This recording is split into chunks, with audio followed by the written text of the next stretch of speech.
Deus, vamos para mais um estudo da Escola Bíblica Dominical, através da revista da CPAD, essa daqui, do quarto trimestre. Vamos hoje estudar a lição de número 3, que fala da conversão de Saulo de Tarso, dia 17 de outubro de 2021, nós estamos estudando. Vamos para o texto áureo. E indo no caminho, aconteceu que, chegando perto de Damasco, subitamente o cercou um resplendor de luz do céu. E caindo em terra, ouviu uma voz que dizia: Saulo, Saulo, por que me persegues? Atos 9, 3 e 4. A verdade prática. A verdadeira conversão a Cristo leva em conta o arrependimento, a fé em Jesus e uma completa transformação no pensamento, vontade e ação do homem. Vamos então para a leitura bíblica em classe. E Saulo, respirando ainda ameaças e morte contra os discípulos do Senhor, dirigiu-se ao sumo sacerdote e pediu-lhe cartas para Damasco, para as sinagogas, a fim de que se encontrasse alguns daquela seita, quer homens, quer mulheres, os conduzisse presos a Jerusalém. E indo no caminho, aconteceu que, chegando perto de Damasco, subitamente o cercou um resplendor de luz do céu. E caindo em terra, ouviu uma voz que lhe dizia: Saulo, Saulo, por que me persegues? E ele disse: Quem és, Senhor? E disse o Senhor: Eu sou Jesus, a quem tu persegues. Duro é para ti recalcitrar contra os aguilhões. E ele, tremendo e atônito, disse: Senhor, o que queres que eu faça? E disse-lhe: Senhor, levanta-te e entra na cidade, e lá te será dito o que te convém fazer. E os varões que iam com ele pararam espantados, ouvindo a voz, mas não vendo ninguém. E Saulo levantou-se da terra e, abrindo os olhos, não via ninguém. E, guiando-o pela mão, o conduziram a Damasco. E esteve 3 dias sem ver, e não comeu e nem bebeu. Então vamos ao comentário. Introdução. A conversão de Saulo de Tarso, indiscutivelmente, foi um dos maiores e mais importantes acontecimentos na história do cristianismo. Então, fora realmente a morte e a ressurreição de Jesus, e fora o Pentecostes, nós cremos que o terceiro, vamos dizer, evento mais importante tenha sido essa conversão de Saulo, né? Porque foi uma conversão que teve um impacto muito grande para todo o cristianismo até os dias de hoje. Saulo era um perseguidor de Cristo, era um perseguidor dos que seguiam a Cristo. Ele os perseguia, colocava na prisão, consentia com a morte deles. E, de repente, ele tem essa experiência sobrenatural, que ele vai para Damasco levar cartas, né? Ele vem trazendo cartas que dão autoridade a ele de prender aquelas pessoas que seguissem a Jesus. Então, ele vai, e no caminho acontece esse evento sobrenatural, essa experiência sobrenatural que ele teve com essa luz. A Bíblia diz que mais forte do que o sol do meio-dia. Então, imagine, né, como foi forte essa luz e como ele ficou atônito.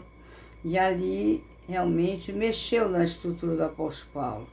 Não mexeu só na estrutura física, como mexeu na estrutura emocional, como mexeu na estrutura espiritual, né? Então, ele imediatamente houve uma conversão, porque nós podemos ver claramente que quando Jesus fala com ele vinha com uma intenção, ele vinha num caminho, né? E de repente é como se ele voltasse 180 graus para um caminho oposto, né? Ele vinha para perseguir, para colocar na prisão, consentir com a morte daquelas pessoas que seguiam a Cristo, e agora ele passa por essa experiência e sai dessa experiência cristão que vai ser perseguido como os outros. Que interessante, é tão imediato essa mudança que a gente vê quando ele diz: quem és, Senhor? Ele disse: eu sou Jesus a quem tu persegues. E ele imediatamente: Senhor, o que tu queres que eu faça? Né? Ele passa daquela arrogância, daquele fariseu que acha que é o dono da verdade, e passa a ser um homem submisso, ali humilde, tremendo de medo, e já imediatamente ele quer obedecer ao Senhor e diz: Senhor, o que tu queres que eu faça? E ele diz: vai à rua direita e lá vão dizer o que você quer para você fazer. Então imediatamente há uma conversão. A conversão é isso, é a metanoia, é você vir na direção e de repente, com o episódio que aconteceu com ele, voltar na direção contrária, né? É um 180 graus. E a conversão de Saulo foi um ato da graça de Deus, né? Primeiro tópico. A conversão de Saulo e sua experiência sobrenatural. Em Atos 9:3, Lucas narra a impactante experiência, né, sobrenatural de Saulo no caminho para Damasco, né? Ele foi surpreendido pela luz, como a gente diz, aquela luz forte, mais do que o meio-dia, e ali ele mudou completamente, né? Mudou o seu pensamento sobre Jesus, porque Jesus deixou bem claro: eu sou Jesus a quem tu persegues. Com a sua ida para Damasco, o perseguidor ele tinha a intenção de acabar de vez com o seguidor de Jesus, claro, mas foi surpreendido por uma experiência sobrenatural, né? E ele mesmo dá esse testemunho. Segundo, iniciativa de Jesus para transformar a mente de Saulo. O impacto da visão resplandecente no caminho para Damasco tomou Saulo de surpresa, realmente. Sob o efeito do sucesso em Jerusalém, ele já tinha conseguido em Jerusalém, ele todo importante, foi enviado pelas autoridades do Sinédrio, e foi a Jerusalém, e fez, e aconteceu, e levou um monte de gente presa, e consentiu com a morte deles, inclusive a de Estevão, né? O primeiro mártir da igreja, e ele estava se sentindo o cara, né? O tal, né? O que manda.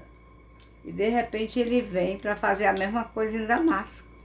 E vem com todas as cartas autorizando, e no meio do caminho acontece esse episódio, né? Esse episódio que ele não tinha a mínima ideia do que ia acontecer, e aconteceu, né? Esse episódio, o Senhor tomou a iniciativa, né, de sacudir a estrutura espiritual, a estrutura física e a estrutura psicológica de Paulo. A estrutura física, porque derrubou logo ele no chão, né? Com o impacto da experiência psicológica, que ele mudou tudo que ele imaginava, que ele pensava de fazer, né? Toda a estrutura que ele tinha montado na sua cabeça para fazer, quebrou tudo. E agora espiritual, porque ele entendeu que ele era realmente o Messias prometido, né? O Messias prometido estava agindo pessoalmente em sua direção. né? Eu já contei aqui em outra aula que eu ouvi de um pastor que eu achei muito interessante, né? Que isso é uma ilustração. A Trindade estava conversando, Deus Pai diz: precisamos enviar alguém, um homem, para pregar aos gentios. Está na hora dos gentios, né?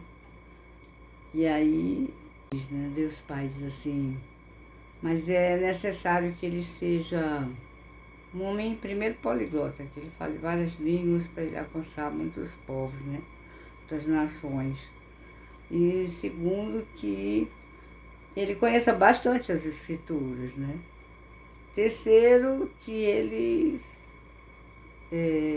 seja um cidadão romano, porque Roma tá dominando o mundo, e onde ele quiser entrar, ele entra como cidadão romano, com esse passaporte de cidadão romano.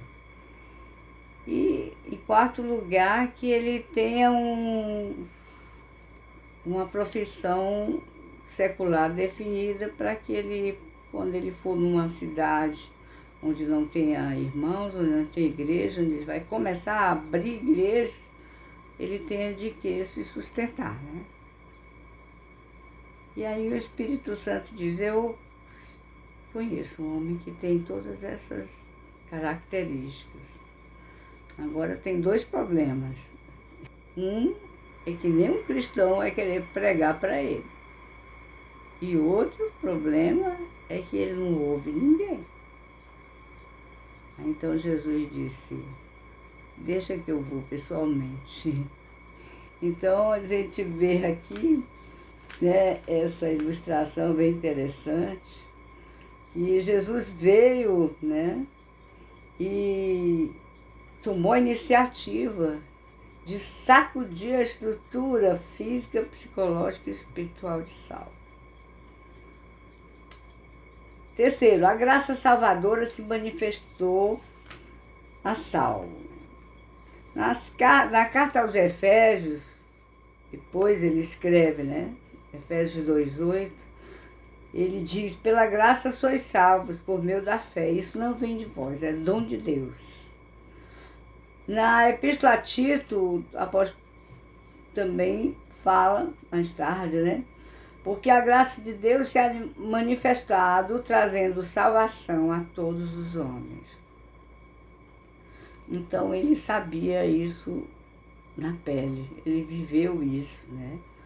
Essa salvação, essa conversão que levou à salvação, tudo isso por causa da graça de Deus para alcançar a vida dele. Logo, o ponto de partida da experiência da salvação de todos os homens é a graça de Deus. E o que é graça? É o favor imerecido de Deus, em que sua justiça é satisfeita da morte expiatória de Jesus. Aqui o mérito todo é de Cristo. Aos Romanos ele escreve: porque todos pecaram e estão destituídos da glória de Deus, sendo justificados gratuitamente. Olha como é, gratuitamente. Então não é 90%. Gratuitamente é o 100%.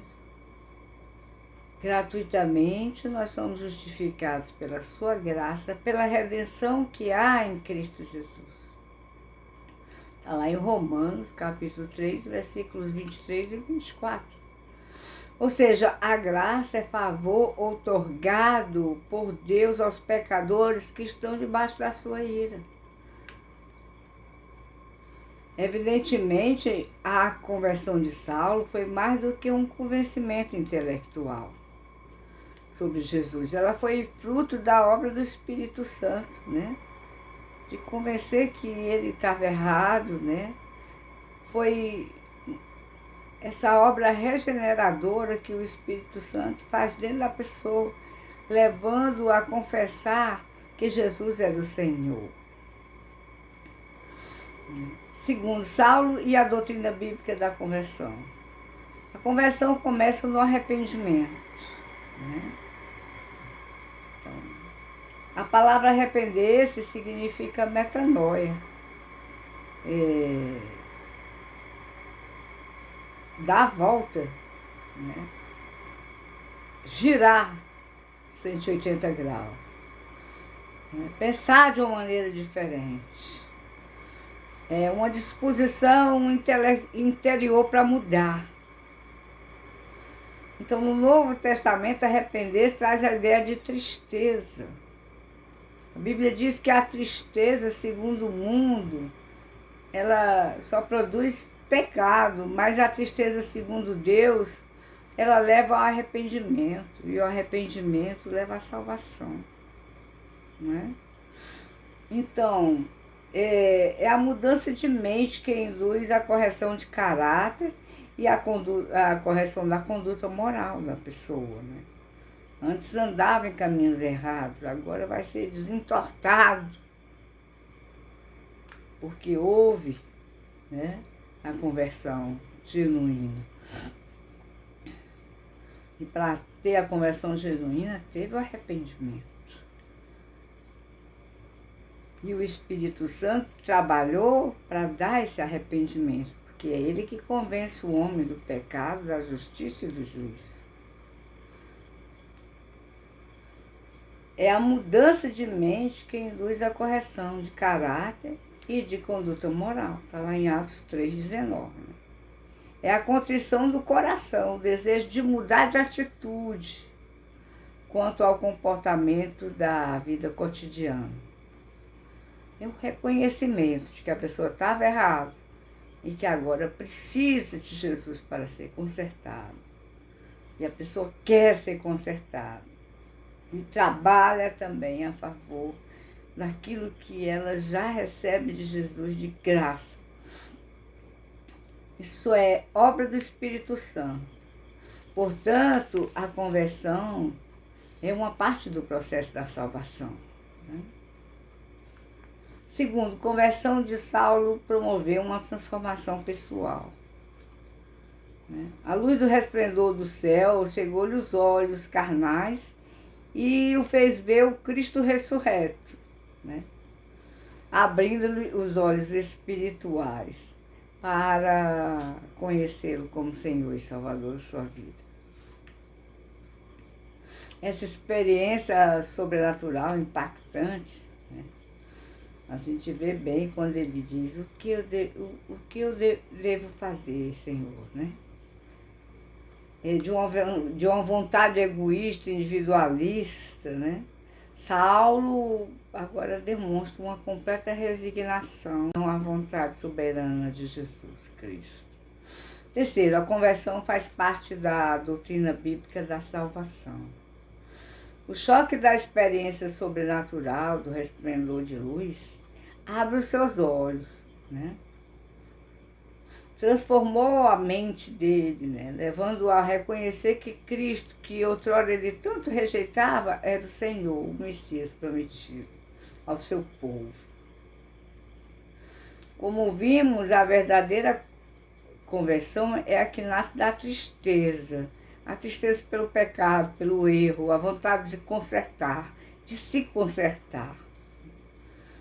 É uma mudança que tem raízes na obra regeneradora do Espírito Santo, porque ele é que convence o homem, né, do pecado, da justiça e do juízo. Então, é uma mudança que altera todo o curso da vida do pecador. É o ato divino pelo qual Deus faz com que o pecador volte a ele em arrependimento. Portanto, uma verdadeira conversão, ela revela uma poderosa transformação na vida do convertido.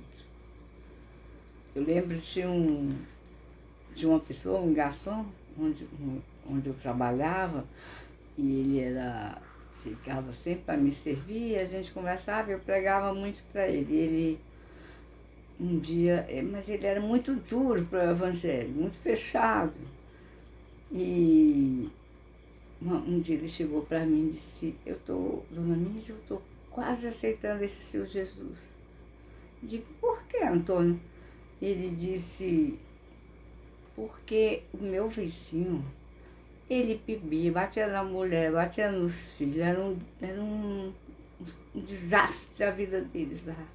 Os vizinhos tudo tinham que dar comida aos filhos, à mulher, que senão elas passavam fome, porque o dinheiro dele, ele trabalhava, mas o dinheiro dele, ele gastava tudo com bebida. E quando chegava em casa, quebrava tudo e batia nas pessoas. E agora, ele aceitou esse seu Jesus aí, e ele mudou completamente.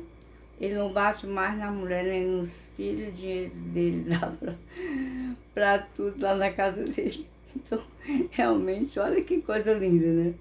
É uma verdadeira conversão, isso aí, né? É uma mudança de vida, é uma metanoia. Mudou totalmente a cabeça, né? Não só a cabeça, mas o coração, né? O intelecto, as emoções e a vontade. Então, são essas três faculdades que são transformadas na conversão. Vamos dizer, esses três aspectos da pessoa, o aspecto, ou faculdade intelectual, ou faculdade das emoções, ou faculdade da vontade.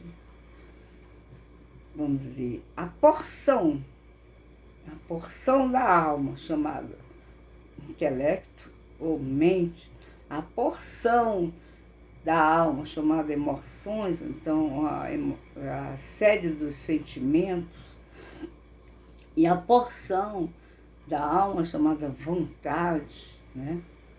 Onde a pessoa decide o que vai fazer, decide que caminho vai tomar. Então, essas porções da alma são completamente transformadas na conversão, né? Claro que não é 100% em todas elas, de uma hora para outra, não. Mas é, como diz a palavra de Deus, de fé em fé, de glória em glória, até ser dia perfeito. Então, concluindo, a conversão de Saulo foi provocada pelo impacto do resplendor de luz, que ofuscou a sua visão, obrigou-o a reconhecer que não podia mais lutar contra Cristo. A conversão é, portanto, uma obra divina que o homem responde com arrependimento e fé. Na conversão, a soberania de Deus caminha de mãos dadas, né, com a responsabilidade humana. Então, repetindo, na conversão, a soberania de Deus caminha de mãos dadas com a responsabilidade humana. Por isso, o arrependimento e a fé conduzem o pecador a ser redimido pelo sangue de Cristo. Que Deus abençoe cada um.